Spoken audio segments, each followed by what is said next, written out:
Je tombe sur les 10 commandements et est-ce que je dois obéir aux 10 commandements? Et c'est une question qui est normale.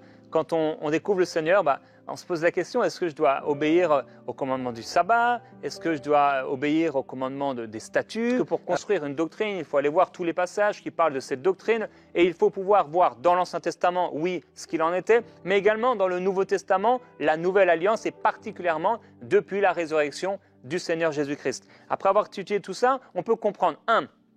L'homme ne devrait jamais être esclave du sabbat. 2. L'homme peut manger et faire tout ce qu'il faut pour se nourrir. Par exemple, acheter des aliments, c'est quelque chose qui peut être fait le jour du sabbat, comme les disciples pouvaient arracher des sipis de blé parce qu'ils avaient faim le jour du sabbat. L'homme peut faire toutes sortes de biens pendant le sabbat. Si vous êtes un infirmier, que vous faites du bien aux gens, vous pouvez bien sûr travailler et faire du bien. Le sabbat, autre point, ne devrait pas et ne doit pas être un sacrifice. Autre point, le sabbat était une ombre simplement des choses à venir, mais la réalité se trouve en Christ.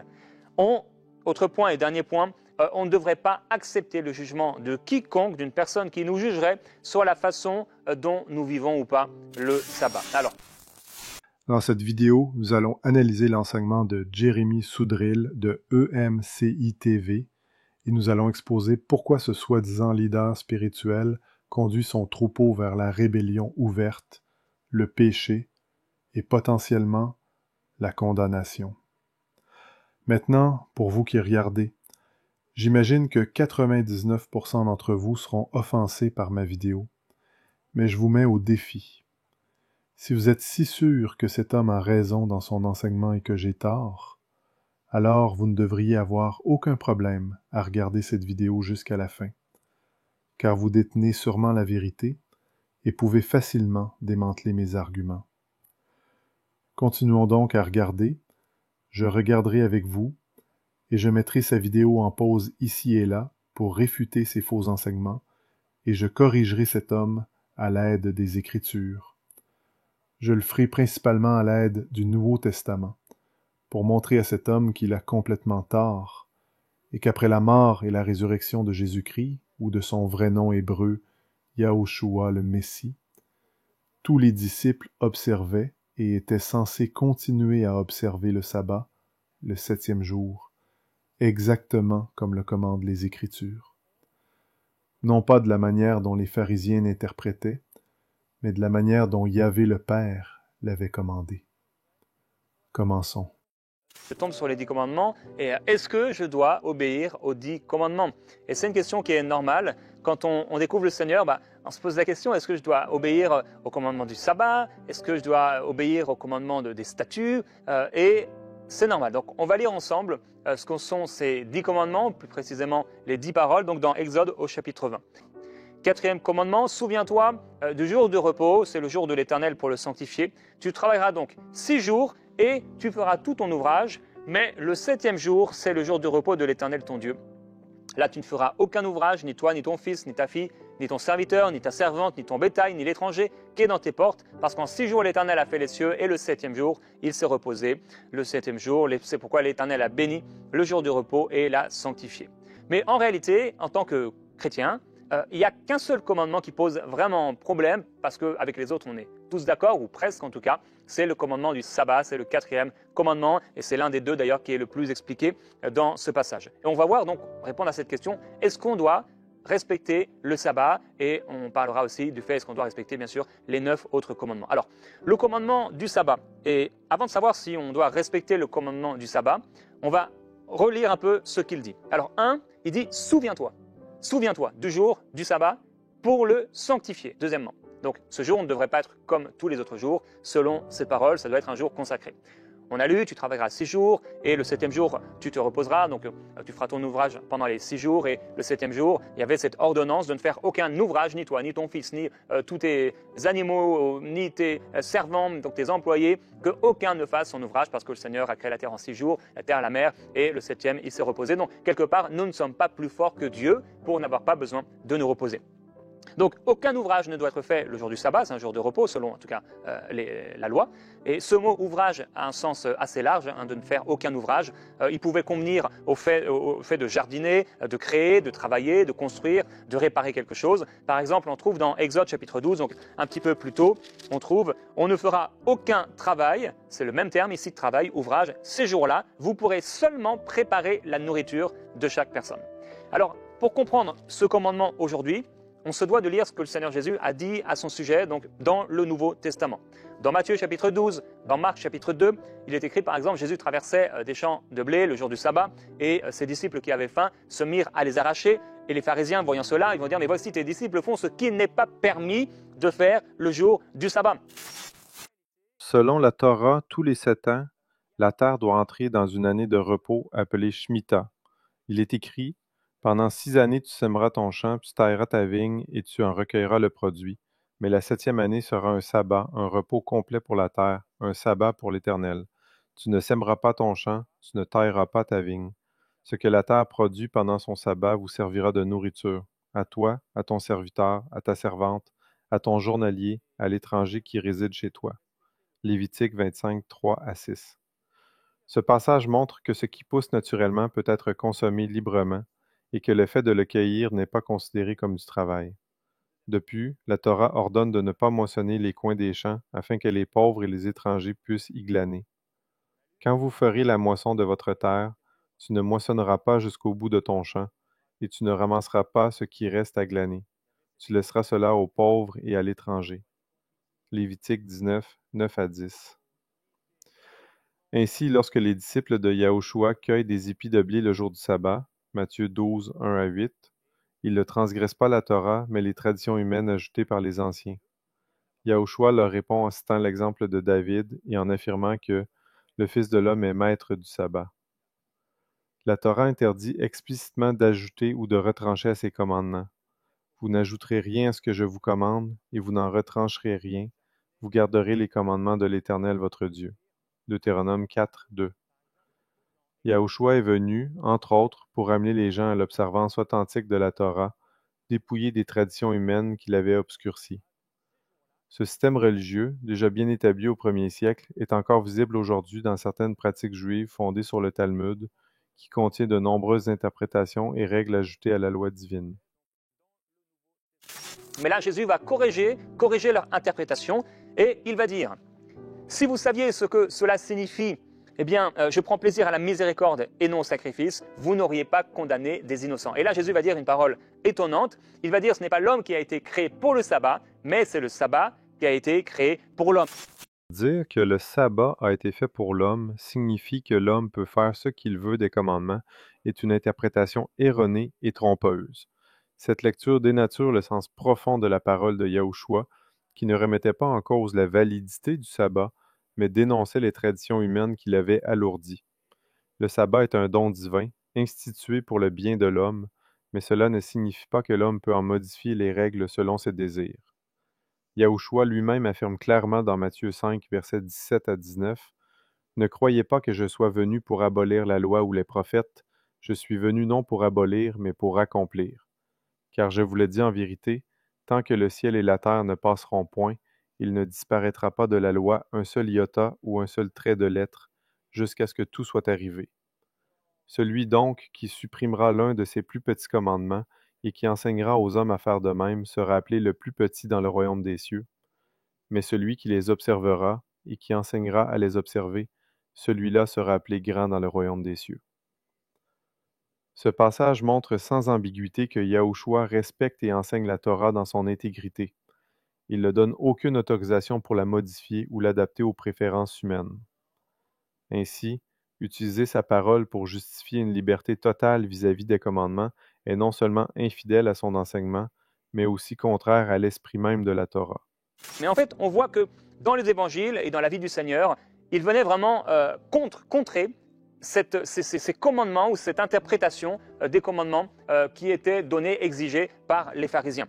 En dehors des évangiles et des actes des apôtres, donc à part les évangiles et les actes des apôtres, on ne retrouve que 2 fois la mention du sabbat, donc après les actes des apôtres. Et la dernière fois où on trouve cette mention du sabbat dans la Bible, dans le Nouveau Testament, c'est dans Colossiens où l'apôtre Paul dit que personne donc ne vous juge au sujet du manger ou du boire, au sujet d'une fête ou au sujet d'une nouvelle lune ou des sabbats. C'était l'ombre des choses à venir, mais la réalité est en Christ. Voilà ce que nous dit l'apôtre Paul. Alors, en voyant un peu tous ces passages, puisque pour construire une doctrine, il faut aller voir tous les passages qui parlent de cette doctrine, et il faut pouvoir voir dans l'Ancien Testament, oui, ce qu'il en était, mais également dans le Nouveau Testament, la Nouvelle Alliance, et particulièrement depuis la résurrection du Seigneur Jésus-Christ.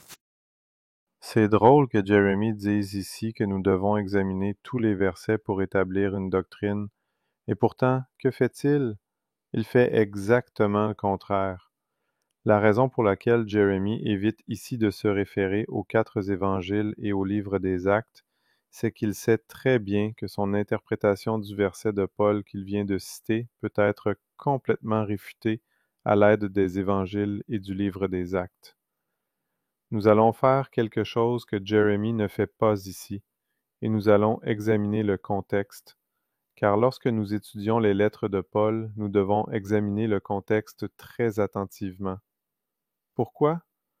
Parce que les lettres de Paul ne sont que cela, ce sont des lettres. Donc, nous ne disposons pas de la lettre à laquelle il répond, et nous ne disposons pas du contexte, notamment des questions que Paul tente d'aborder lorsque nous considérons le public auquel s'adresse la lettre. Dans le verset que Jérémie vient de citer, Paul écrit aux Colossiens. Les Colossiens étaient des païens convertis à la foi. Les Colossiens n'auraient pas été jugés pour ne pas avoir observé le sabbat ou pour avoir mangé des aliments impurs. Ils auraient été jugés par tous les Colossiens païens pour avoir observé le sabbat et pour ne pas avoir mangé les aliments impurs que tous les Colossiens païens mangeaient. Interpréter ce verset comme justifiant l'abolition de la loi est au mieux malhonnête. Mais ce n'est pas tout. Jérémie dit que parce que le Christ est venu, a été tué et est ressuscité, il a tout changé? Que désormais ces lois ne doivent plus être observées? Je comprends alors pourquoi il a essayé d'éviter le livre des Actes, car on peut voir exactement le contraire se produire après la mort et la résurrection avec les premiers croyants. Actes 13, 14 à 15. Ils poursuivirent leur route depuis Perge, et ils arrivèrent à Antioche de Pisidie. Étant entrés dans la synagogue le jour du sabbat, ils s'assirent. Après la lecture de la loi et des prophètes, les chefs de la synagogue leur envoyèrent dire « Frères, si vous avez quelques paroles d'exhortation pour le peuple, parlez. » Actes 13, 42 à 44. Lorsqu'ils sortirent, on les pria de parler encore sur ces choses le sabbat suivant. Et, à la sortie de l'assemblée, beaucoup de Juifs et de prosélytes pieux suivirent Paul et Barnabas. Le sabbat suivant, presque toute la ville se rassembla pour entendre la parole de Dieu. Acte 16, verset 13. Le jour du sabbat, nous nous rendîmes hors de la ville, près d'une rivière, où nous pensions qu'il y avait un lieu de prière. Nous nous assîmes et nous parlâmes aux femmes qui étaient réunies. Acte 17, 2. Paul y entra, selon sa coutume.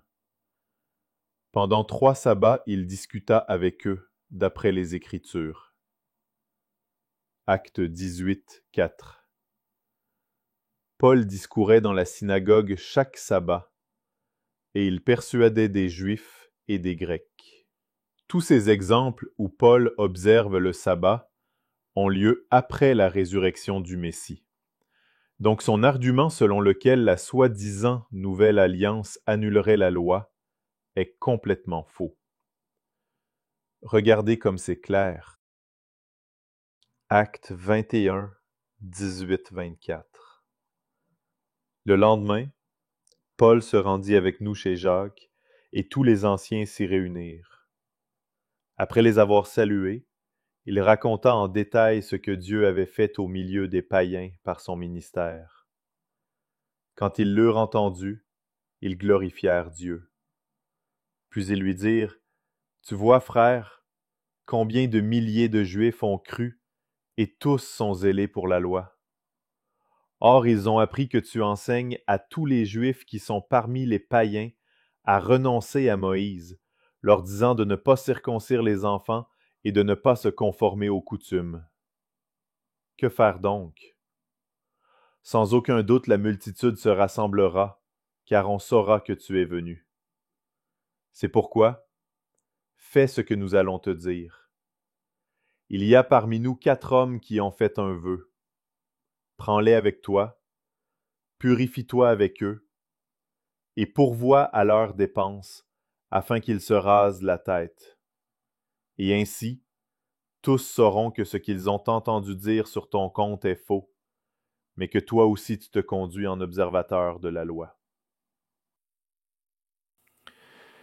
Ici, Paul nous montre qu'il respecte la loi.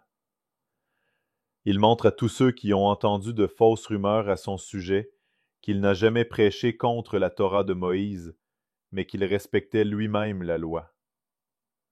Quand on sait que ces passages prouvent que Paul était un croyant observant la Torah, comment peut-on déformer ces lettres pour lui faire dire que la loi est abolie, alors que le livre des Actes montre clairement que Paul n'a jamais cessé de pratiquer la Torah? Après avoir étudié tout ça, on peut comprendre 1. L'homme ne devrait jamais être esclave du sabbat. 2. L'homme peut manger et faire tout ce qu'il faut pour se nourrir. Par exemple, acheter des aliments, c'est quelque chose qui peut être fait le jour du sabbat, comme les disciples pouvaient arracher des sibis de blé parce qu'ils avaient faim le jour du sabbat. À ce stade, Jérémie ne peut prétendre ignorer quoi que ce soit, car il vient lui-même de lire que personne ne doit travailler pour vous le jour du sabbat, ni vous-même, ni un serviteur. Alors, pourquoi dit-il que vous pouvez acheter de la nourriture le jour du sabbat? Cela ne montre-t-il pas qu'il sait qu'il vous ment effrontément? Car il est évident que lorsque quelqu'un vous vend de la nourriture, il travaille ce jour-là, et vous ne devez ni travailler, ni faire travailler quelqu'un pour vous. Alors pourquoi Jérémie encourage-t-il le rejet de la loi de Dieu? Pense-t-il qu'il est au-dessus de Dieu et au-dessus de la loi? S'il ne s'agissait que de lui-même, je le laisserais croire ce qu'il veut, mais cet homme enseigne à des millions de chrétiens à travers le monde qu'il est acceptable d'ajouter ou de retrancher à la loi. Or, Dieu a dit, « Vous n'ajouterez rien à la loi, et vous n'en retrancherez rien. » Soit Jérémie est un menteur et un loup déguisé en agneau, soit c'est un loup ignorant déguisé en agneau. Et les loups déguisés en agneau les plus dangereux sont ceux qui ne savent pas qu'ils le sont. Ceux qui sont persuadés d'avoir raison. Et c'est pourquoi je dois le dénoncer. L'homme peut faire toutes sortes de biens pendant le sabbat. Si vous êtes un infirmier, eh bien, que vous faites du bien aux gens, vous pouvez bien sûr travailler et faire du bien. Le sabbat, autre point, ne devrait pas et ne doit pas être un sacrifice. Autre point, le sabbat était une ombre simplement des choses à venir, mais la réalité se trouve en Christ. Autre point et dernier point, on ne devrait pas accepter le jugement de quiconque, d'une personne qui nous jugerait sur la façon dont nous vivons ou pas le sabbat. Alors, est-ce qu'on doit respecter le sabbat? Après avoir dit ces choses, le commandement du sabbat, il avait 2 aspects, on l'a dit. Premièrement, se souvenir du jour du sabbat et le sanctifier. Ça, c'est le premier point. Deuxième point, ne faire aucun ouvrage le jour du sabbat et se reposer. Donc, on se souvient. On sanctifie ce jour, on le met à part, on le consacre. Et deuxièmement, on ne fait aucun ouvrage et on se repose. Ce n'est pas seulement le fait de ne faire aucun ouvrage, mais c'est aussi se reposer. Se reposer, on le trouve dans ce terme, pendant 6 jours.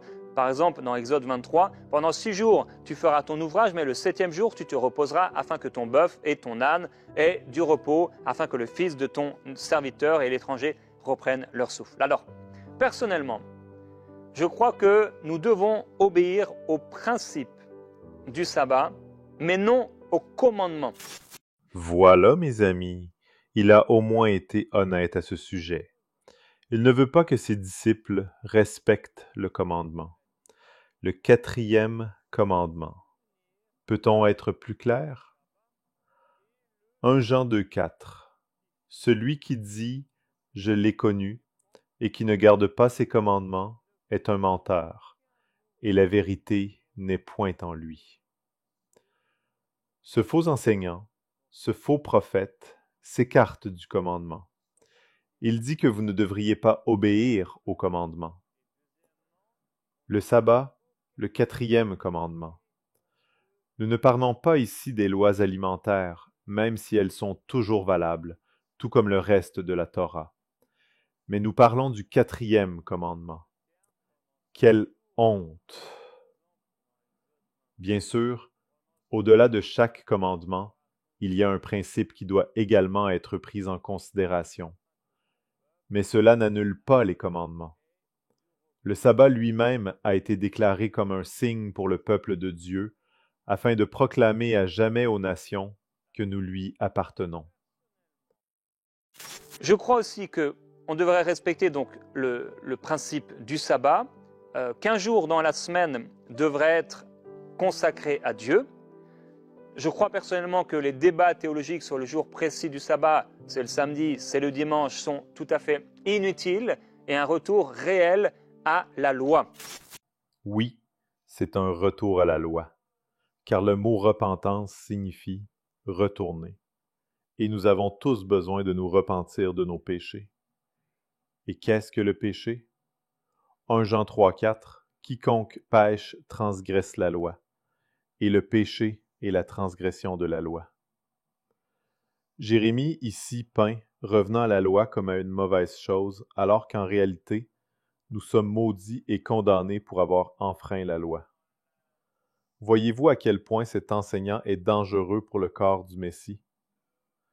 Or, le fait que le sabbat ait été déplacé du 7e jour au dimanche vient de l'Église catholique et n'a rien à voir avec la Bible. Écoutons ce qu'en dit l'Église catholique elle-même. Le dimanche est une création purement catholique. Ils, les protestants, considèrent qu'il est de leur devoir de sanctifier le dimanche. Pourquoi? Parce que l'Église catholique leur dit de le faire. Ils n'ont aucune autre raison. L'observance du dimanche devient ainsi une loi ecclésiastique totalement distincte de la loi divine relative à l'observance du sabbat. L'auteur de la loi sur le dimanche est l'Église catholique. Et si vous vous fâchez avec cela, je pense que vous passez à côté du but. Continuez à marcher dans l'amour et recevez la paix du Seigneur. Je crois aussi que nous ne prenons pas le temps nécessaire de nous souvenir du but de ce jour. Oh oui, je suis sûr que Jérémie nous dira ce qu'il pense être la raison d'être du sabbat. Il ne nous donnera certainement pas la raison pour laquelle les Écritures disent que le sabbat existe. Exode 31:13 Parle aux enfants d'Israël et dis-leur, vous ne manquerez pas d'observer mes sabbats, car ce sera entre moi et vous, et parmi vos descendants un signe auquel on connaîtra que je suis l'Éternel qui vous sanctifie.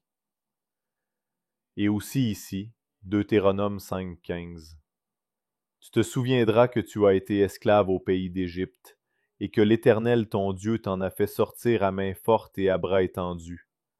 C'est pourquoi l'Éternel ton Dieu t'a ordonné d'observer le jour du sabbat. Mais regardons ce que Jérémie lui pense qui est la raison pourquoi le commandement du sabbat nous est donné. Je crois que souvent on va aller au culte et après la réunion, on va vaquer à toutes sortes d'activités comme du ménage, du bricolage, etc. Et quelque part, je me dis que quand même parfois, on passe à côté de ce que le Seigneur voulait. Autre point, je crois vraiment qu'on devrait réellement se reposer ce jour du sabbat et parce qu'on n'est pas plus fort que Dieu. On ne devrait pas continuer, selon moi en tout cas, à avoir le même rythme effréné qu'on peut avoir pendant les autres jours de la semaine. Je crois également qu'on devrait, autant que possible, ne jamais travailler le dimanche. Comme vous pouvez le voir, ces faux enseignants tournent la volonté de Dieu en dérision. Tout ce qui compte, c'est ce qu'il pense et non ce que Dieu pense. Que ça soit bien clair. Yahweh se moque de ce que vous pensez. Jérémie, si vous regardez cette vidéo, sachez que vous serez jugé plus sévèrement en tant qu'enseignant. Je vous invite à vous repentir et à corriger ouvertement ce faux enseignement. C'est vraiment ce qui compte. Si vous avez un tant soit peu d'honnêteté et d'intégrité, vous vous repentirez sûrement et reconnaîtrez que vous êtes un faux enseignant. Vous êtes un loup déguisé en agneau. Si Dieu ne se souciait pas de son sabbat, alors pourquoi Yahushua s'est-il déclaré Seigneur du sabbat? Pourquoi a-t-il observé le sabbat toute sa vie? Pourquoi a-t-il observé fidèlement après sa mort et sa résurrection? Pourquoi est-ce le seul commandement que Yahushua dit de ne pas oublier? Et pourtant, vous enseignez à vos disciples de ne pas respecter ce commandement? Oh, j'espère que vous avez froid, car vous allez vivre une expérience brûlante. La loi doit encore être suivie aujourd'hui par les disciples du Messie. Comme l'a dit Paul, soyez mes imitateurs, comme je le suis moi-même de Christ. Si Christ a parfaitement respecté la loi, comment pouvez-vous dire que Paul ne l'a pas fait aussi, alors que la Bible dit explicitement le contraire? Et comment pouvez-vous dire que vous ne devez pas être aussi des imitateurs de Christ? C'est là le mystère de l'iniquité, nu aux yeux de tous. Si tu écoutes cette vidéo puis tu viens juste de découvrir le concept que la loi est encore valide aujourd'hui, je t'invite à aller voir mes autres vidéos où j'en parle plus en détail. Va fouiller dans les listes de lecture puis check la série « La Bible ne contient aucune contradiction ». Si tu as des questions, gêne-toi pas, ça va me faire plaisir de te répondre. Que la paix soit avec toi, au nom de Yahushua HaMashiach.